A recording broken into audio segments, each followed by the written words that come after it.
Here we present a transient shear wave elastography method that uses focused ultrasound excitations and sinusoidal magnetic resonance displacement encoding. I would like to disclose that the authors have filed IP related to methods presented in this presentation. MR-guided focused ultrasound is a useful tool that has been used for a variety of ablative therapies. To monitor treatments, MR thermometry and thermal dose metrics are used during the procedure.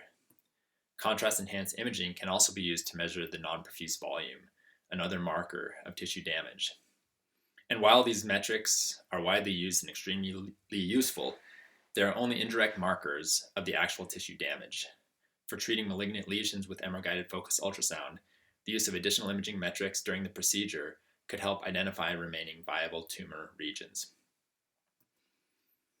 MR-guided focused ultrasound compatible elastography metrics are interesting because stiffness change is a direct marker of protein damage. And elastography measurements could complement traditional treatment assessment metrics. While there are a number and variety of MR elastography techniques, many require the use of additional sources of mechanical excitation. And so here we really only pursue ones that use the MR-guided focused ultrasound system for both imaging and mechanical excitation. And so to begin, I would like to discuss the acoustic radiation force. This is a force generated by a focused ultrasound beam, and this force is proportional to the acoustic absorption. It depends on the intensity of the ultrasound beam as well as the speed of the medium. And so this force, when applied to a viscoelastic medium, generates a displacement. And this displacement depends on a number of parameters, including the position, the time, the acoustic radiation force, as well as the material properties, the shear modulus, and shear viscosity of the medium. And so for any elastography technique, we're really interested in trying to estimate these properties of the medium. And for this talk specifically, we will focus on estimating the shear modulus.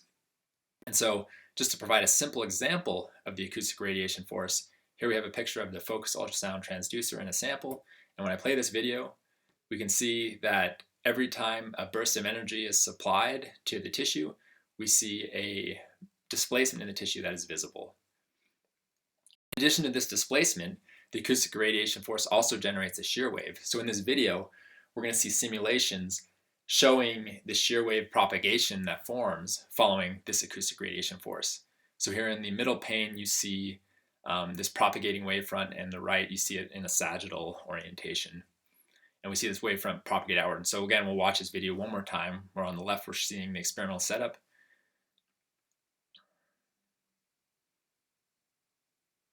And again, here we see the propagating waves. So why do we care about this propagating wave? Well, the shear modulus of the tissue can be directly related to the shear wave speed and the medium density. So if we can measure the shear wave speed, we in fact can measure the shear modulus or stiffness of the tissue. And so that is the core objective of this study, is to efficiently map the speed of propagating impulses that are generated from a focused ultrasound transducer. And we will be using MRI to image these propagating wavefronts. And first, I would just like to discuss the coordinate systems we use. So if this is a depiction of the focused ultrasound transducer and the X, Y, and Z axis, the acoustic radiation force is predominantly along the Y direction. This will generate a displacement predominantly along Y. And the vector R is used to denote the radial in-plane position. And just the letter R without vector notation, it denotes the radial distance from the center of our coordinate system. And so it can be shown for a homogeneous, isotropic, and purely elastic medium that we can write the traveling wave generated by an impulse using equation 1. And so it's interesting to look at this R over C sub S term, because this is effectively the arrival time of the wave at a position R. And so if we want to extend this model to heterogeneous medium, we need to have a more general expression for arrival time. And this is defined by equation 2, where the arrival time depends on a shear wave speed map, which I've denoted C sub S, which can vary with position. And so there you go, is shear wave speed map. And so equations 1 and 2 can be combined to get a more general expression for the traveling wave in a heterogeneous medium. So next, we'll talk about how we can encode displacement information in MR images. So the phase of an MR images is just the time integral of the product of the gradient waveform times the displacement field, as shown here. And so in equation 5, we show that we can acquire two different images, one where we're using a sinusoidal shaped gradient waveform, one where we're using a cosine shaped gradient waveform, and we can use this to generate two resulting MR phase images. If we then combine these MR phase images into a complex quantity Z, as shown here, we can then use equations 6, 3, and 7, and with some algebra and manipulation, we can then calculate the shear wave speed from this quantity Z. And so this is the method that we will be exploring further. And so how do we do our acquisition? So we use this pulse sequence, which is a segmented echoplanar imaging pulse sequence, to acquire the sine, cosine, and a reference phase image. So the sine and cosine images are achieved by varying the timing of the focused ultrasound impulse relative to the gradient waveform GY. And the reference phase image is needed to subtract any phase that is not due to displacement. And so in our experimental setup, we use equation 8 and we test this equation 8 in both homogeneous and inclusion gelatin phantoms. So this is what our experimental setup looks like, so where we see the transducer at the bottom of the table. We have a phantom, a custom receive coil, and the acoustic energy is coupled to the phantom via a water bath. And if we look at figure B, this is just showing an axial cross section through the setup, and C is showing the red plus marks, and C is showing where we apply the acoustic radiation force excitations. So for this measurement, we're performing the excitation at 6 different spatial positions. And so if we look at the measurement from these 6 positions, we get 6 different shear wave speed maps, which then can be combined to create a composite map. And from this composite map, the average shear wave speed is 1.85 millimeters per second.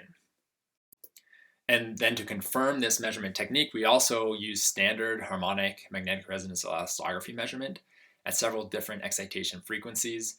Using model fitting, we were able to calculate the shear modulus, and this shear modulus calculated corresponds to a shear wave speed of 1.63. So our MR guided focused ultrasound measurement was slightly faster, but didn't differ by more than 15%. And now for a summary of the inclusion phantom experiment. We have the intermediate images shown here, the sinusoid phase image and the cosine phase image, and we can start to see how the inclusions distort the shape of the wavefronts. And if we look at each of these individual shear wave speed maps for the different excitation positions, we can start to see the inclusions. However, there is some artifact. However, when we do the median combination of all 8 images, we can see this composite shear wave map shown on the right. And when we compare it to the magnitude image on the left, we see that the inclusions are marked quite nicely. So just to conclude, we have demonstrated the initial feasibility of this transient sinusoid elastography method. And what's unique about this approach is that the MR guided focused ultrasound system is used for stiffness quantification. We don't need any additional hardware to perform this measurement, so it could potentially be seamlessly integrated with current treatment workflows. And this may be a useful tool for pre-treatment planning and post-treatment assessment during ablative therapies. And with that, I would just like to thank the entire focused ultrasound team at the University of Utah. It's been a privilege and is a privilege working with everybody here as a graduate student. And I'd also like to acknowledge these funding sources. Thank you.